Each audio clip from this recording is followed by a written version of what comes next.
Welcome to Money on Tap.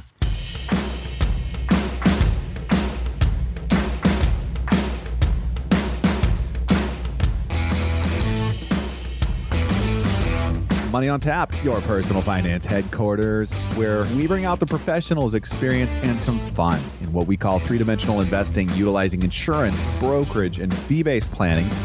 That's what we do on this show. We look at all sides of the issues, and we bring a fully independent planning perspective to the table. Welcome. You are listening to Money on Tap. My name's Seth Krussman. And I'm Ben Brayshaw. You can reach us at 855-226-8551. That's 855-226-8551 or info@yourmoneyontap.com. So if you are returning to Money on Tap, if you're podcasting us and you've got us on, Never Ending Play, which does happen every once in a while. You might get stuck in that zone with us and you're like, oh my gosh, Ben and Seth all day long, never better. Well, we're glad to have you. That's the point. We're excited about today's show. And if you are a new to Money on Tap listener, I'm going to tell you what to expect. First of all, Ben Brayshaw is like having a New York steak or a porterhouse steak at your favorite steakhouse with the with the baked potato and the asparagus with the hollandaise sauce all there in front of you. That's Ben Brayshaw. Me, I'm Seth Krussman. I'm kind of like the kale at the Grand Slam, breakfast. That little piece of garnish that you. You're the look after at. dinner drink, Seth. I mean, come on, don't. But you're the fine wine.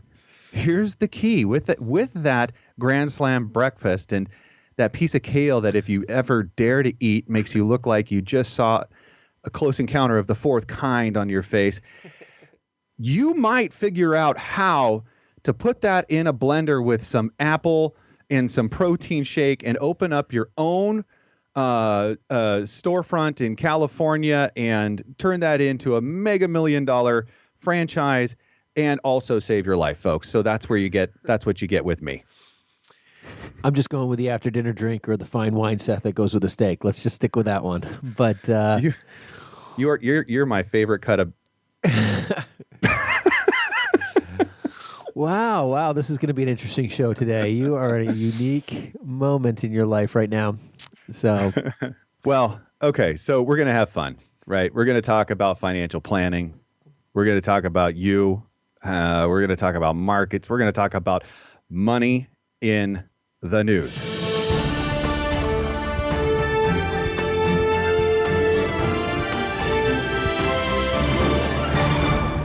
Seth, there is a new country in our United States borders.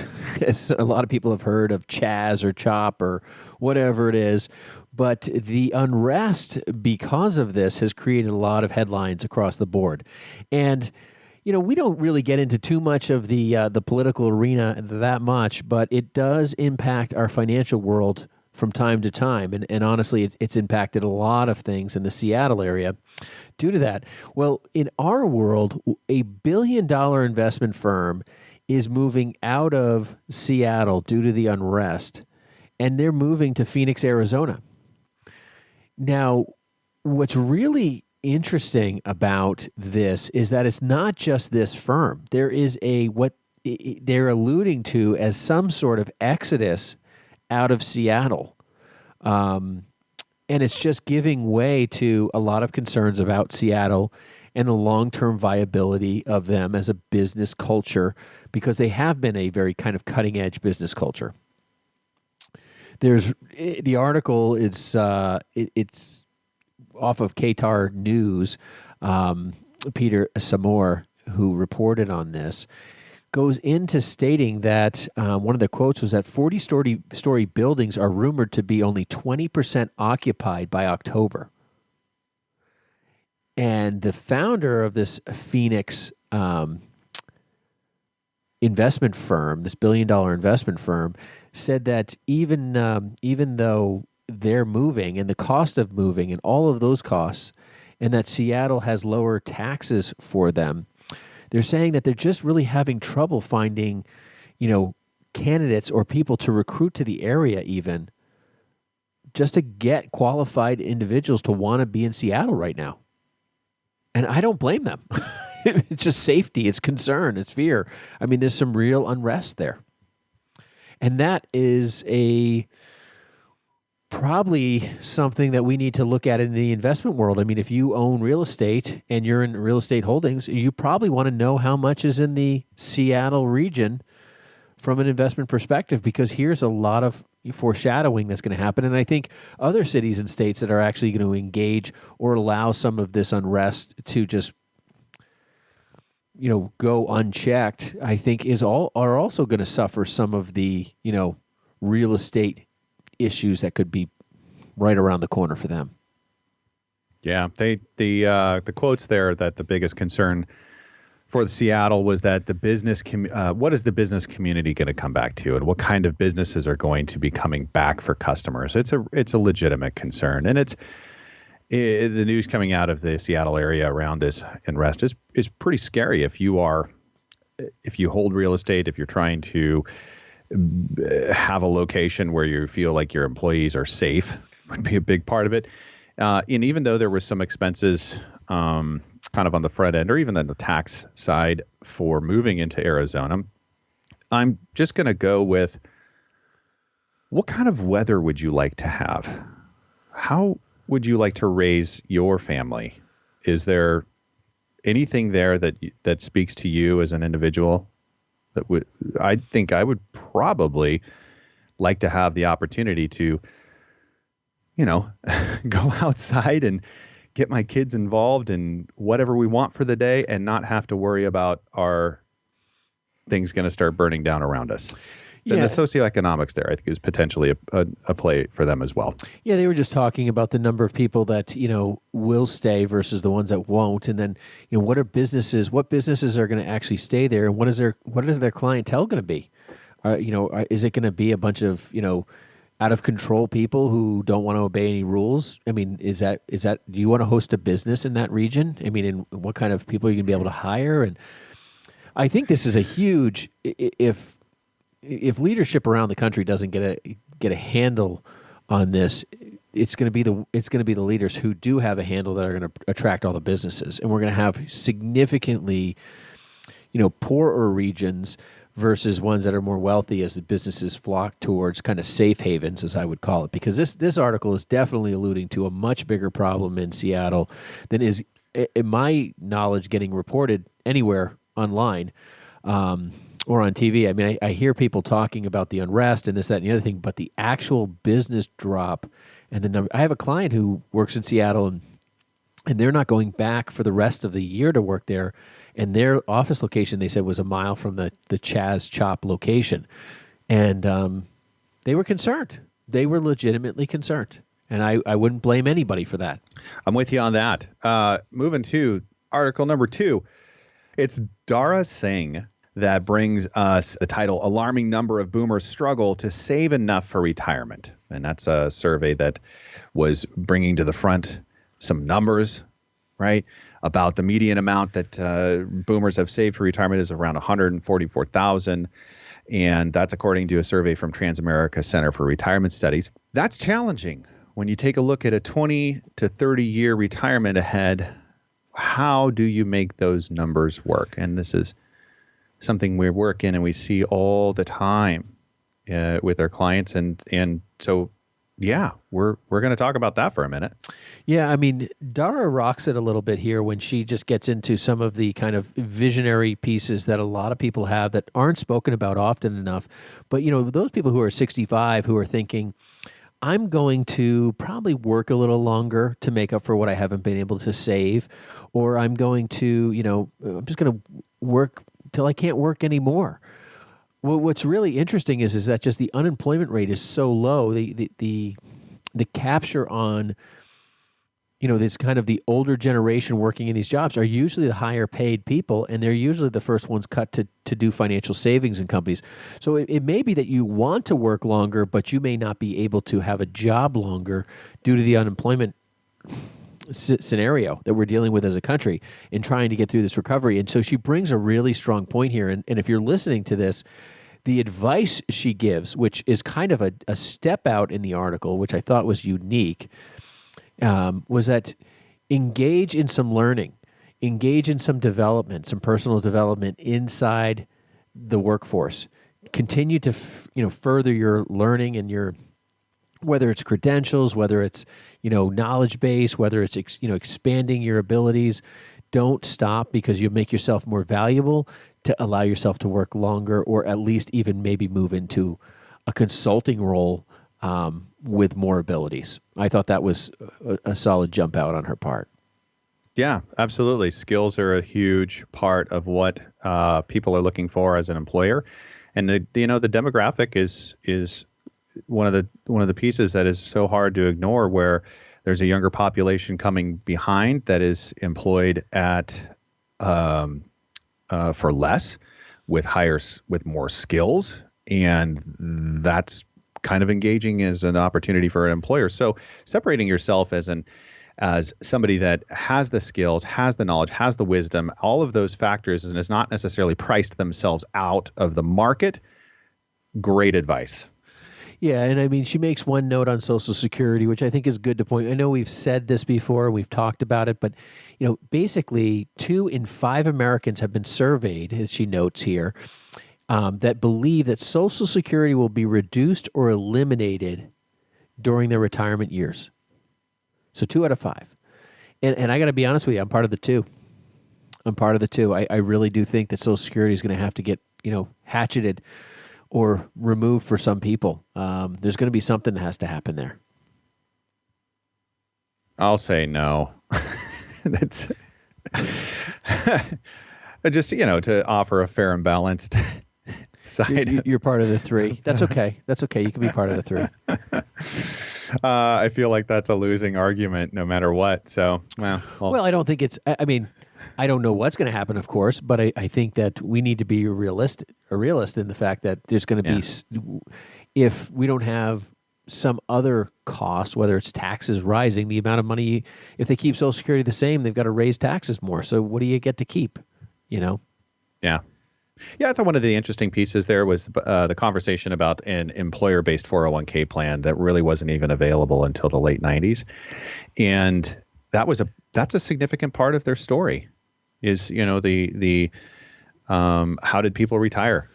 Yeah, it's the first generation of the first full generation of 401k participants only. People who don't really have pension plans. Yeah, will it be a successful? Was it a successful move, or was it a big sham? You want to talk about the Fed? Yeah, we can talk about the Fed. I mean, sometimes they're relevant, sometimes they're not. So, article by Callum Keown. That's a good one. The Fed story will win out over the second wave of election fears. Okay. And we're going to talk about what's pushing the markets, what's pushing, what are the major headlines. We should just talk about how you butchered that poor guy's name. It's Callum Keown. Come on. Thank you. You're welcome. Appreciate that. Sorry, Callum. My apologies. So UBS says it's time for investors to get off the sidelines. What think ye? Seth, this is an interesting article because it goes really very much into our topic today, which, is, average stock market returns and what's the history tell us, and, how do we move forward, and what does the future potentially look like, and the pros and the cons. And, what we have here is just kind of an interesting perspective of saying, hey, the market's had some recovery. We're in the midst of like this, huge political thing going on in our country. We've got riots and craziness, and we've got COVID potentially round 2. We've got all this different stuff, and UBS is saying, hey, pull the money out of your savings account and shove it in the stock market. I'm not against this story. I mean, I'm not on the other side of saying, hey, where are we in a few years? I really think there's a lot of dynamics inside how you invest and where that money goes to, in what they're saying, because they're not really directing anything specific, but they're saying that the central bank, they're starting to buy broad and diversified portfolio. I'm quoting this article here right now of corporate bonds last week, sending stocks higher. there's a whole piece of the banking world now that the Federal Reserve is buying into the market on one level or another. That's really going to push the market a lot, I think, in ways that are unfounded. And we have no history behind this because as we mentioned before, this is a brand new kind of event, and they're saying that this may kind of push the market more like a freight train than I think it is, which is kind of interesting. And that's my interpretation, obviously, of this. Yeah. So what is the Fed doing that's pushing the market? And they're being very clear about their plan and how they're unveiling that. How does it play out? We don't quite know. But the other two pieces there were, the China trade tensions, and then, of course, the COVID fears and what are going on with the virus. But those being the three main things that are really pushing the market one direction or the other, as we've seen as of late. Yeah, it's definitely an interesting thing. It's a wait and see and so forth. And buyer beware. We're not making a recommendation to throw your money in the market today, especially in certain domains. I definitely would avoid. But that brings us right to kind of a fourth article that taps into it, it's from Barron's. The stock market is headed for one of the best quarters ever. Time to talk tech bubbles.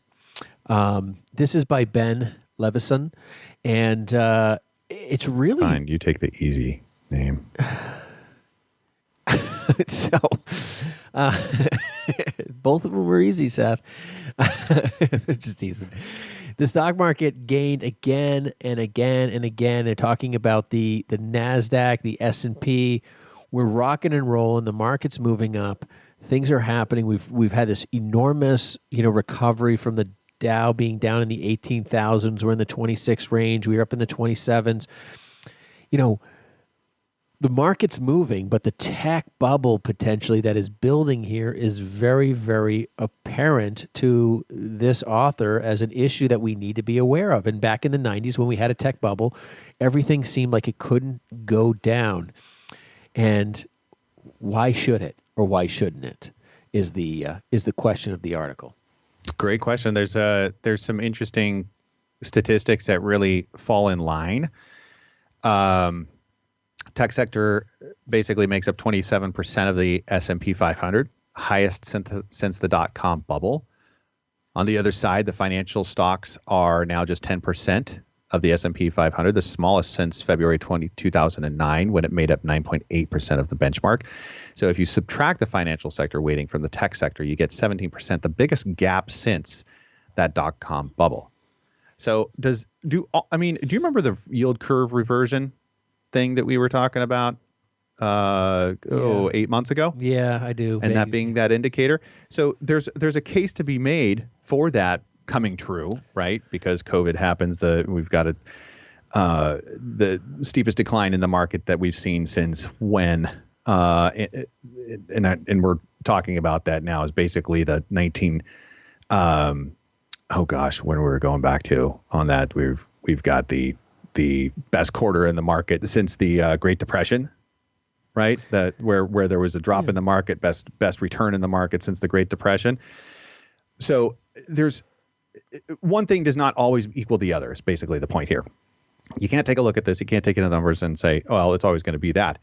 Just like we took a look at that yield curve inversion, and that was an indicator that the market was going to go ahead and have either a recession or a depression or a pullback.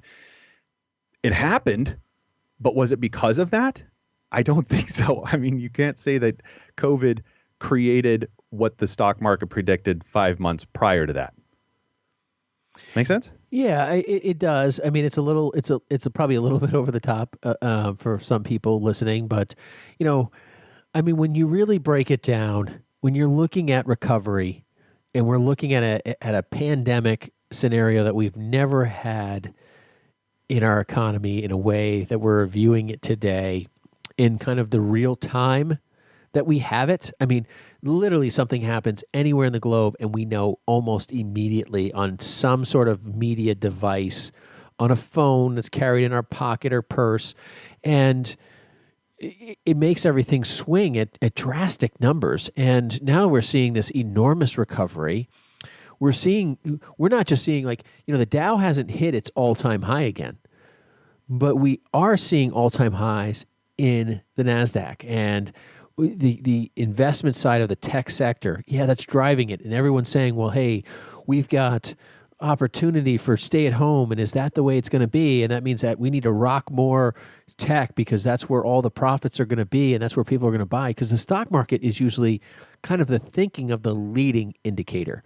Like you're leading into it, you're expecting better returns, you're buying into what you believe it's going to be, and so forth. But is it really going to be that? Is it really going to be that we're all staying at home working and having our groceries shipped in from Amazon, and the restaurants are all closed and we have to all stand 6 feet apart forever?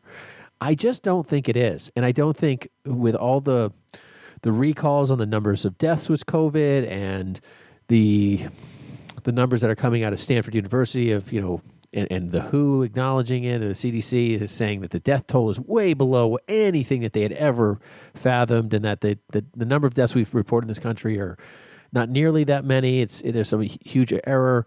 I mean, I don't know, Seth. I mean, there's just so much news that everyone's waiting to actually have it come down to the point where I think the election's over and the solid truth and the foundation of it comes out. And then I think we can move forward properly. Because other than that, between now and then, I think the market's in a major amount of turmoil.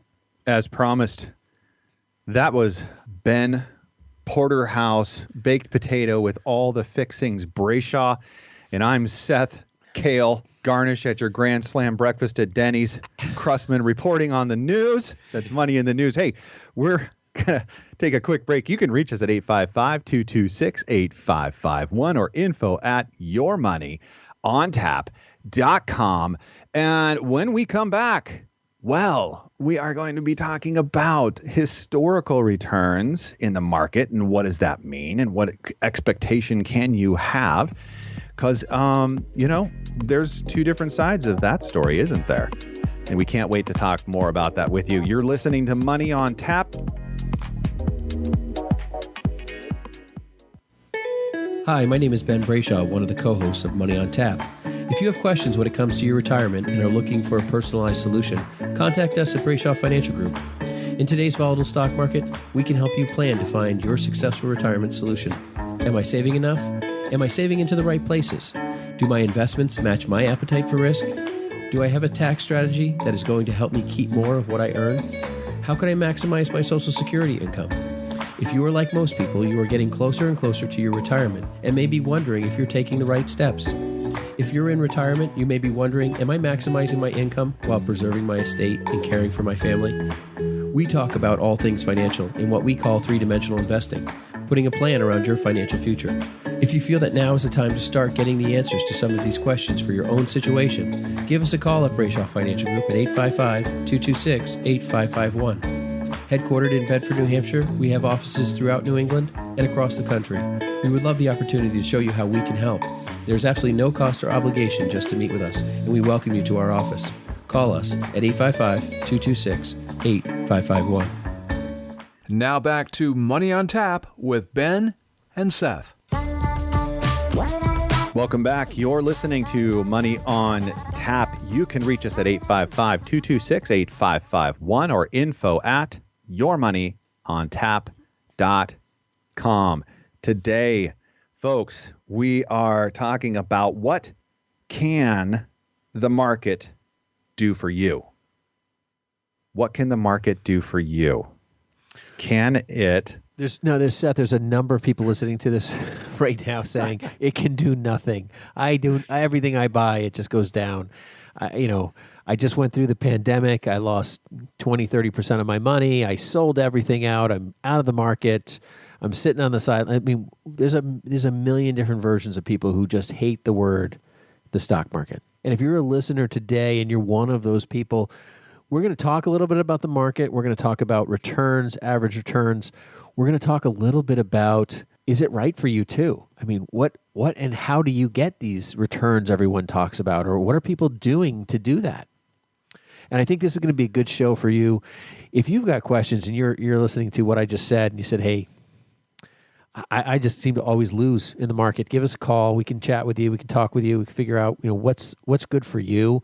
855-226-8551. But is the market right for everybody? No, it's not. Right, Seth? No, it is not. Right, Michael?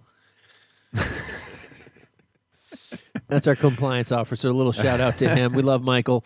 Michael does good work.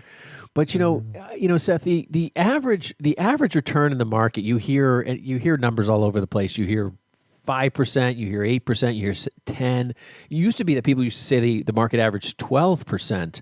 But with the last number of recessionary kind of events, we had the 9/11, the financial crisis.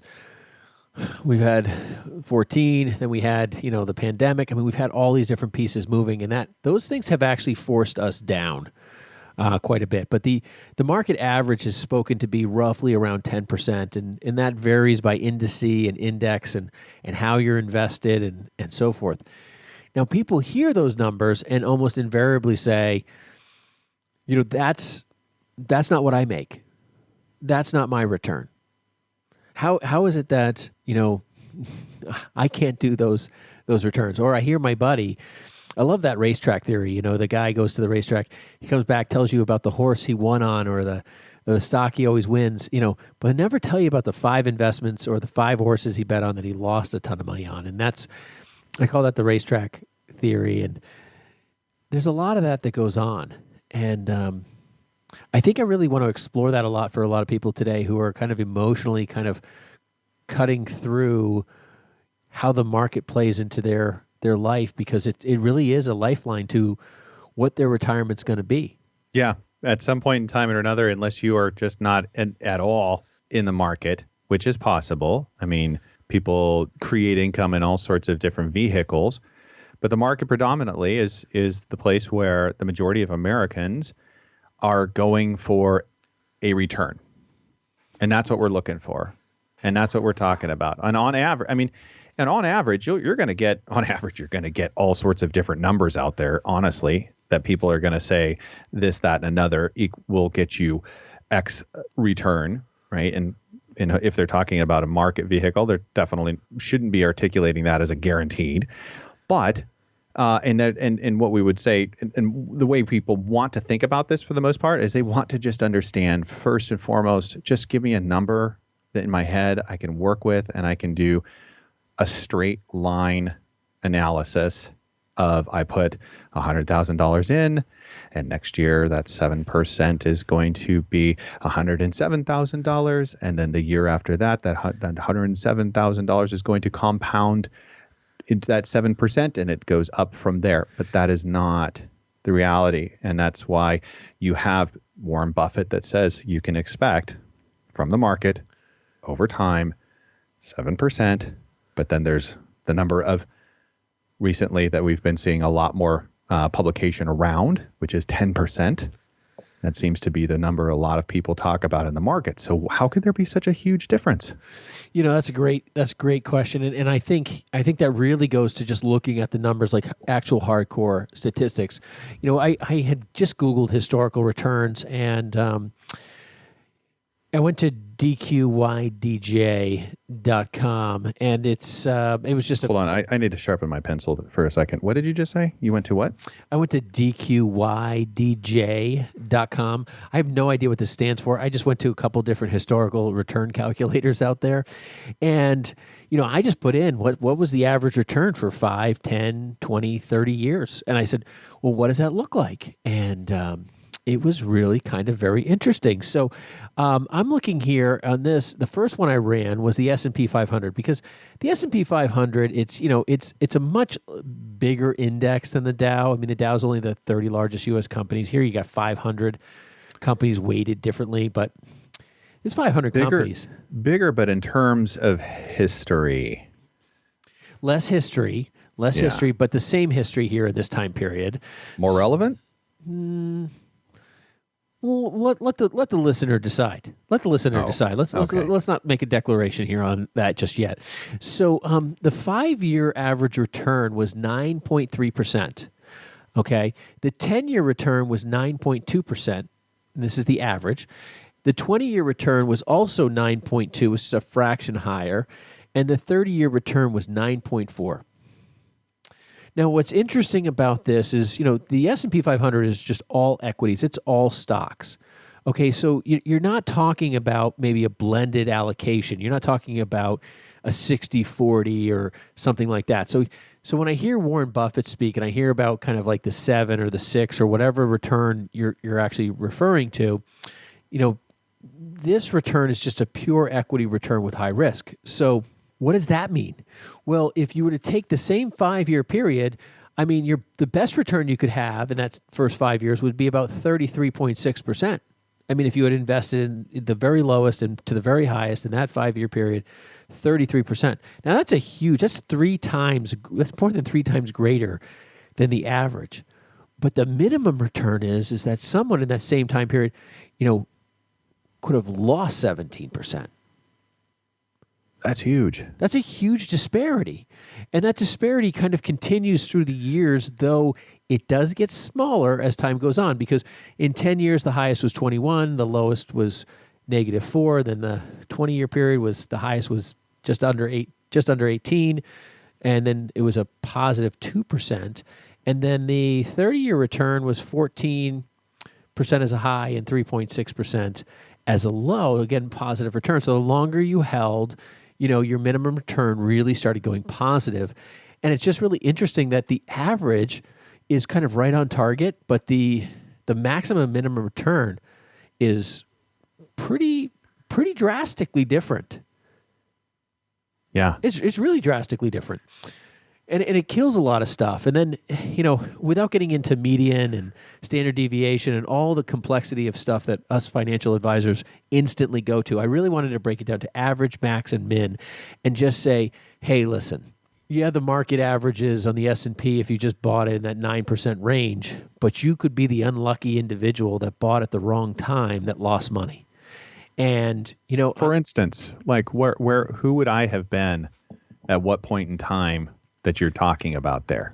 Because going back to the racetrack and the water cooler, somebody has done this, and we'll get there as well as, what an average investor's experience is in the market and what those returns look like too. Yeah, there's always one person out there, right? There's always one person that, got in, 2 months ago when the market was down. And we're going to talk a little bit about that personality versus the personality who's selling 2 months ago or 2.5 months ago when the market's going down.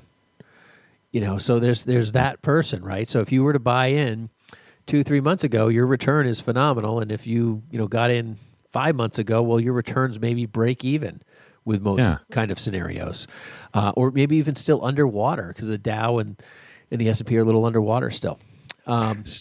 So what is the likelihood of something like this happening, right? Where you're the average investor, let's say, and 10 years ago, you decide, well, I'm going to put my money into the market. And over that 10-year period of time, you could actually have achieved a -4% return. You could have. Yeah. But is that how most investing works? No, most investing doesn't work that way, right, Seth? So, we've got people who are putting money in their 401k and they're constantly doing it. And maybe they're buying, the S&P index, some variable that's offered inside their 401k plan. And they're buying, some time-dated fund, which, we completely tell people relevantly that that's not really where you should go. But, we believe that a solid intentional allocation is much better for most investors and potentially cheaper fee-wise. But it can happen. But the average investor should be investing on a regular basis. Exactly. And they should be, constantly doing the same amount of money. And then when there are pullbacks in the market, they should be looking for opportunity maybe to even slide more money in and take a little bit of additional advantage when the market drops down. So that ultimately you would have to have, in order to do that, you have to have a plan, right, around what it is and your strategy and how you're investing, because in order to save that money to take advantage of pullbacks in the market and be opportunistic that way, that is one of the main things that really doesn't get articulated in most of the conversations is that a strategy that does well and works well over time? And will that ultimately raise your potential average rates of return? Because you will, if you are investing money, $1,000 a month over a year, some of those returns are going to come back over that 10-year period of time as you sequence forward at a negative 4 or 5%. Some of those returns are going to come back over a period of time at a 9% and more, right? But if you do have a strategy built in towards saving and looking for the February through April pullback in the market and putting more of that money to work at that point in time, could you actualize greater returns? Well, yeah. I mean, that's what I did. I mean, I literally, when it was 2-3 months ago, and we, on the way down, we with our management, we went to some cash, and we actually reallocated it months and months ago. We've talked about that on the show, and we've done reallocations since, and we've actually raised cash, over the last few weeks. Successfully, to the point where we have a little bit of a cash position, because if we do have a pullback, we want to take advantage of that, and we'll take small pieces and positions as time goes on and things drop. But yeah, I absolutely did do that. Like 3 months ago, I was taking cash I had and I invested it in assets, because as the market rises, I take profits, and those profits need to be retained for new opportunity. And I was waiting for opportunity. I happened to be a little bit more fortunate than some, because some people maybe took opportunity a little earlier. But when the pandemic hit, I wasn't, when the pandemic was hitting, I wasn't necessarily selling my blue chips kind of perspective, my winners, but I was looking to, cash in on things I was unsure of how they would perform, and that's bode well for me. And I think that's a methodology that has existed since the time of investing has ever existed. It was to look for those opportunities.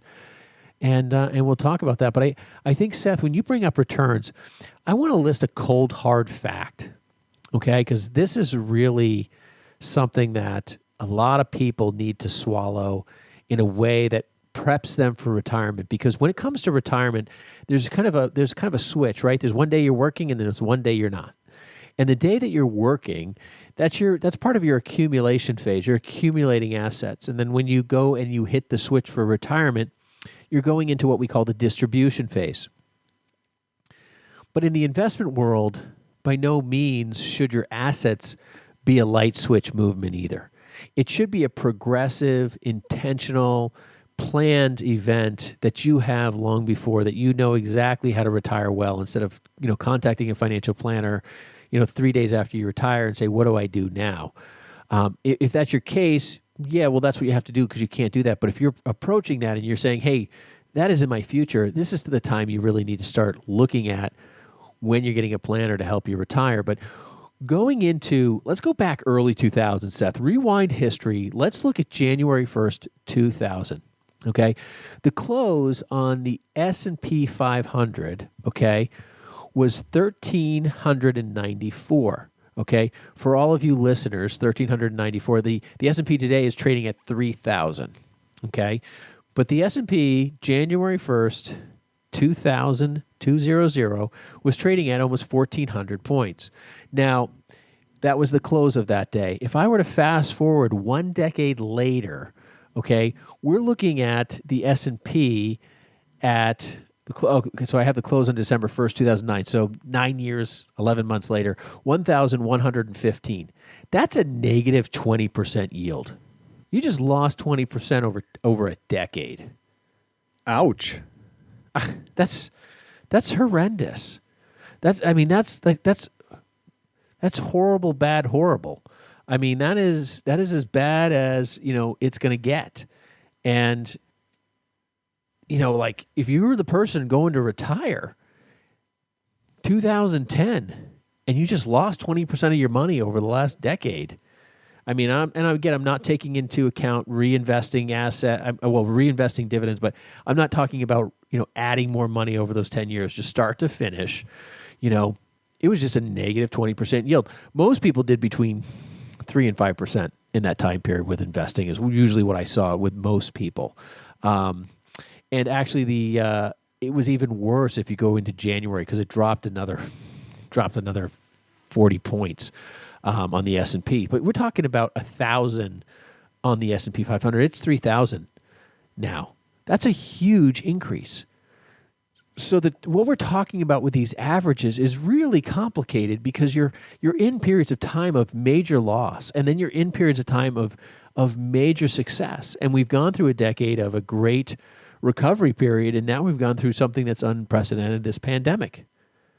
And what's next? I mean, are we going to go through another decade of recession and complication? I mean, looking at the world around me, I'm not too excited about, the riots or the potential second coming of COVID and the election cycle. I mean, goodness gracious, this is some scary stuff. And if I'm an individual investor on the sidelines, Seth, I'm scared. I don't know about you, but I'm scared. Yeah. It is pretty darn scary, especially when you're talking about the market at 3,000. And I mean, there's plenty of people out here with getting behind a headline of, well, this looks a lot like 2000 because, the factors that were there in 2000 are now here again because there's the tech bubble and maybe we're in another tech bubble. That kind of a thinking. And I mean, even if that's not what you're thinking, you could just take a look at, the headlines of the trade deal in China or, the COVID second coming headlines. So what do I do? Okay. If we're taking a look at an average, I mean, you want to get a return somewhere. All right. Average investor A is not the person that puts it all in and, all my chips are in January 1 of 2000. That's not the case. And the average investor today is not saying all my chips are, I'm taking all my savings and I'm putting it in the market right now. Average investor is, again, probably your 401k, putting a percentage of their paycheck in, getting a match, going into the market over time. But coming back to the idea that what is it that we really have on our side? What's the benefit that we have? We have history and we have time.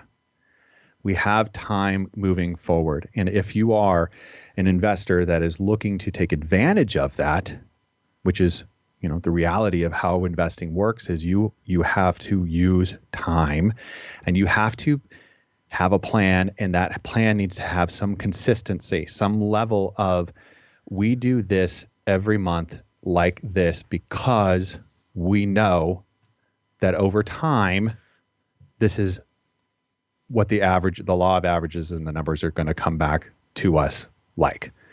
Now, whether it's a 7% or a 9%, okay, we get it. There's a difference there. There's no guarantee and there is the volatility, but you have to have and create a mindset around that and a plan around that to actually take advantage of what that is. Yeah, that's dead on, Seth. Having a plan is what we're all about, and it's honestly the way that we find that people have the most success. Just to jump over to the Dow to give people comparison, I had done the average returns on that as well, and the 5-year was a little over 10%. The 10-year was 9.948%, so just under 10. The 20-year was like almost dead nuts on 10%, and the 30-year was a little over 10% as well. But the drastic maximum minimums were actually worse than the S&P 500. And I think that has a lot to do with the fact that we're only talking about the 30 largest U.S. companies, and you have a lot more volatility the smaller the mix of companies you have, because you have a smaller group of averages. The more companies you have, the better average you're going to have, and potentially, a little bit more sustainable max and min to keep it a little less. But the 5-year was, maximum was like 36, almost 37%, but the minimum return was like negative 20. I mean, it was horrible. So, those are things that people really need to be aware of, because, you could be the investor that goes in all well-intentioned and be the person buying at the wrong time, putting all your money in. That's why we highly encourage dollar cost averaging, just getting your money in a little bit over time and not just shoving it all in the market and then getting burned. I would say that that's also a case for the models of diversification too, right? When you're taking a look at over 500 companies and using that as a model of diversification versus 30 of the largest, then potentially you have a higher return. And diversification can work the opposite as well. It can reduce your return over time if you're if you're looking at it from that perspective as well. So what's your mindset? Are you in a hyper aggressive investor? Well, either of these things, Seth, would be hyper aggressive, right? I mean, if you're going to buy the S&P 500 or the Dow components here, it's all equities. It's all so equities. That's as aggressive as you can get. And so when you talk about a diversified portfolio, then all of a sudden people say, well, but my yield drops way down. I'm all chasing returns. And, you start to look at, hey, I want to do a bond piece in here to reduce my risk. What's next? You're listening to Money on Tap. We are talking about what can the market do for me and you. So this is your show. You can reach us at 855-226-8551 or info@yourmoneyontap.com. We're going to take a quick break. We'll be right back. And we're actually going to talk about you specifically in the law of averages as an investor and what you can expect to look forward to. The 3 takeaways we got coming up, Seth, are going to be good for people. Hi, my name is Seth Krussman, partner with Brayshaw Financial Group and one of the co-hosts of Money on Tap. One of the biggest concerns and largest expenses people face today is taxes. Without thoughtful planning, taxes can destroy future retirement dollars, eliminating the possibility of a timely retirement or dreams of what you want retirement to look like. If you're like most people, you're getting closer and closer to retirement, and you may be wondering if you're taking the right steps. Will my income be enough? Will rising taxes force me to give up my dreams? How does inflation factor into all of this? These are real concerns, and you're not alone. Putting a plan around your financial future is what we do. If you have questions when it comes to your financial security, and if you're looking for a personalized solution, contact us at Brayshaw Financial Group, 855-226-8551. It's time for you to start getting answers to your questions. Headquartered in Bedford, New Hampshire, Brayshaw Financial has offices across the country. We'd love the opportunity to show you how we can help. There's absolutely no cost or obligation to meet with us. Call us at 855-226-8551. 855-226-8551. Now back to Money on Tap with Ben and Seth.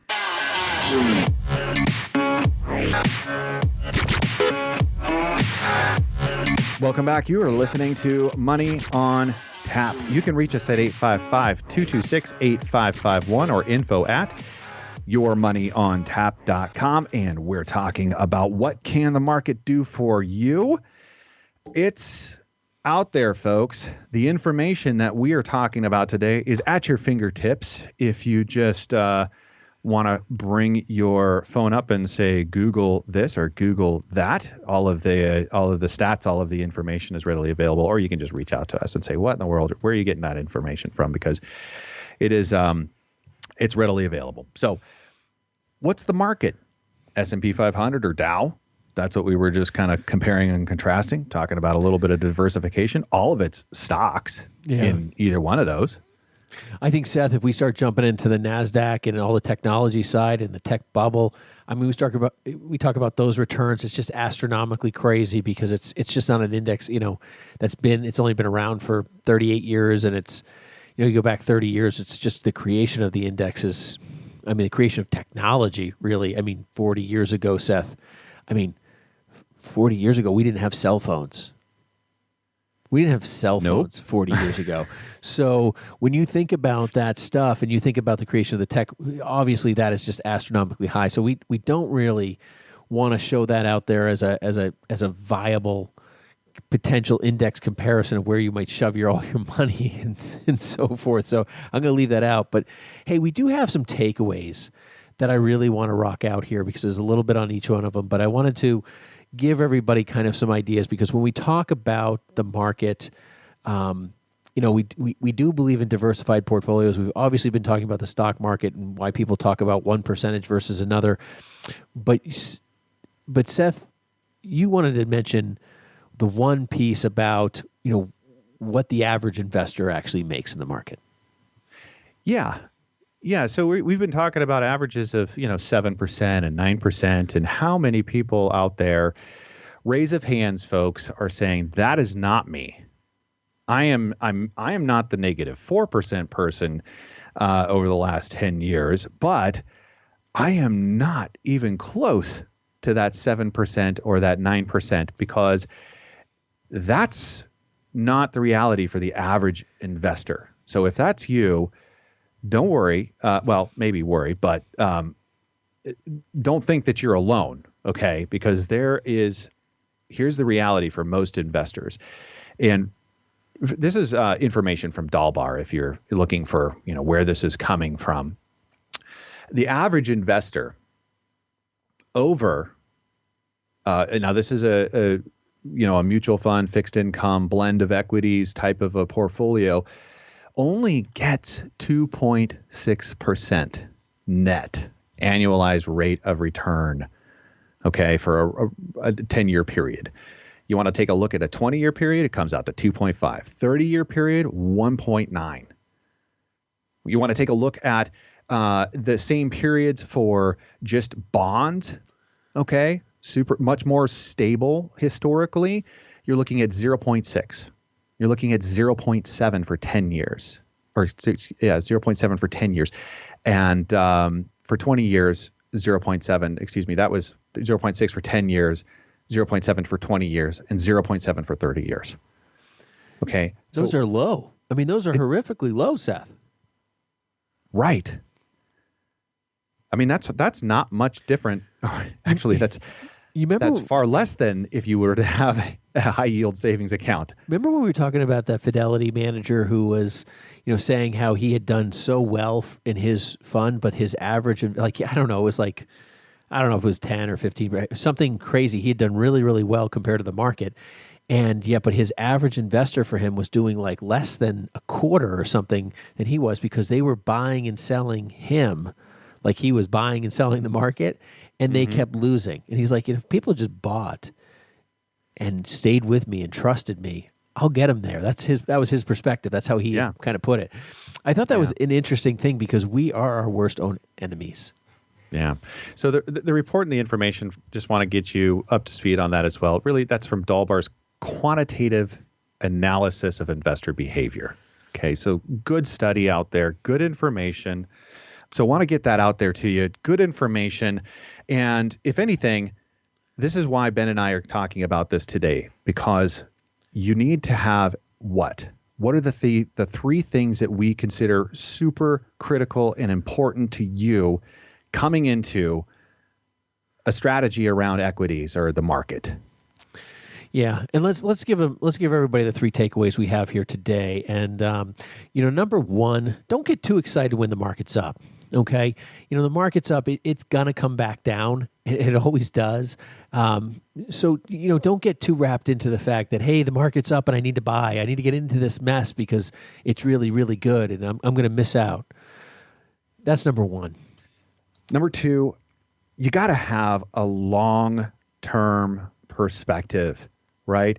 And with that, just like you don't get excited about the market going on a rip and taking off on you, have a positive attitude when the market pulls back, because if you are an investor and you've got a strategy, you are going to be buying that and you're going to be participating in that. And that's beautiful. You want that. That's the opportunity. Be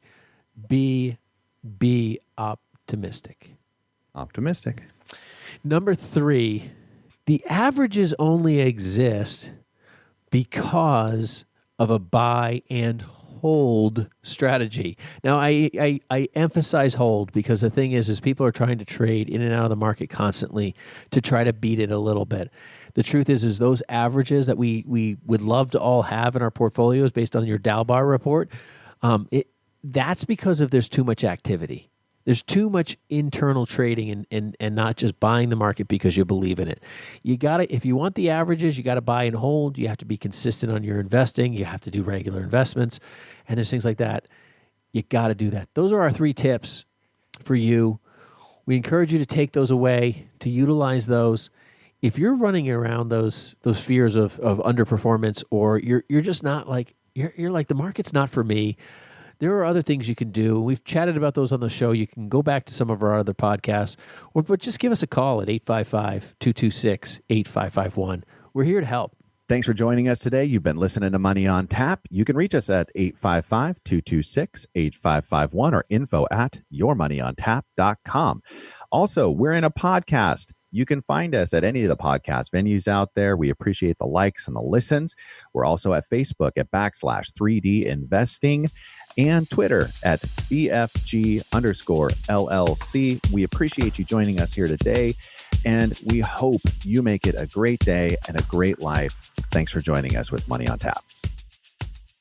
The views expressed are not necessarily the opinion of this radio station and should not be construed directly or indirectly as an offer to buy or sell any securities mentioned herein. Investing is subject to risks, including loss of principal invested. No strategy, product, material, or tool mentioned can assure a profit nor protect against loss. Please note that individual situations can vary. Therefore, the information, products, materials, or tools mentioned should be relied upon when coordinated with individual professional advice. Past performance is not a guarantee of future results. This show may be subsidized in whole or in part by a product sponsor or issuer. Securities and advisory services offered through SagePoint Financial Incorporated, member FINRA SIPC, and a registered investment advisor. All other services offered through Brayshaw Financial Group LLC are independent of SagePoint Financial. SagePoint Financial and Brayshaw Financial Group do not provide tax or legal advice. Main office is located at 116 South River Road, Bedford, New Hampshire, 03110, and can be reached at toll-free 855-226-8551.